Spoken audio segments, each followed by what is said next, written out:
If you're starting a new business, forming an LLC, or hiring employees, you'll need a business tax ID, also known as an EIN or employer identification number.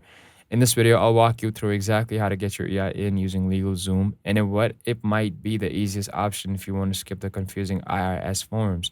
So first, what is an EIN? It's a unique 9-digit number assigned by the IRS that identifies your business for tax purposes. You'll need it to open a business account, business bank account, file taxes, apply for licenses, and pay employees. If you are a single member LLC, and EIN is still a smart move to separate your business identity from your personal one. Now let's talk about getting it through LegalZoom. Just go to LegalZoom's homepage and in the search bar type EIN or tax ID. Select their EIN obtainment service. You'll be guided through a step-by-step form where you will enter your business name, structure, the state it's registered in, and a few other key details.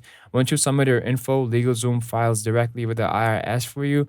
No dealing with the confusing forms or government portals.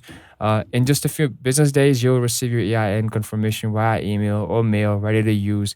This is a great option if you're already forming your LLC through LegalZoom or want to bundle everything into one place without lifting a finger. If this walkthrough made the EIN process clearer for you, hit the like button, subscribe for more small business guides, and let me know in the comments if you have any questions about LegalZoom or setting up your business properly.